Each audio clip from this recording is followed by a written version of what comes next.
how are you placing money and where are you placing money so that you have a little bit of a safety net or a longer term lead, if you will? Yeah. I mean, I'm honestly sitting on cash and just money market stuff, like, getting 3.5%, 4%, which I'm fine with because, again, I want to be liquid to the point where it's like, oh, when these deals arise, we're ready. And I'm still bringing opportunities like, I love the mobile home park space. Like I said, I've got cash flow investors, and there are people who still want to invest, right? Like you said, not everybody has 7 figures that they can just move all around and get 5.5% on.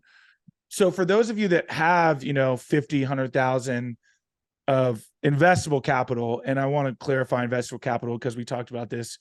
Eric made a really good point about this on a couple panels at Scale, where if it's your life savings, I'm not going to take it. You know what I mean? Like, now, if you have $100,000 in your life savings and you want to invest 25,000, absolutely. Yeah, I would love that. Right. Like, of course, the risk of it, there is a risk of it going to zero, of course, but I'm not investing with people where I think that's going to happen. But again, if it does, you don't want to have someone's life savings be gone. Sure. So for those of you that have capital to invest and, you want to put it places, there are still really good deals.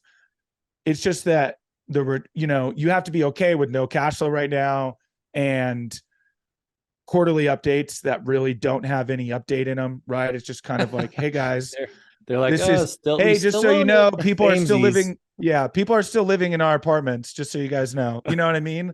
So if you're okay with that, then absolutely, like, you'd be silly not to, because your money market, I mean, I think high yield savings are getting like 3.5%. Yeah, I'd much rather know that over, the course of 3 to 5 years, that's going to return 16+%. Yeah, that's finally what the point that you just made is what I've been waiting to say is you're kind of like, all right, it's cool. You're in the treasury. You're in 5.5, let's say, something like that.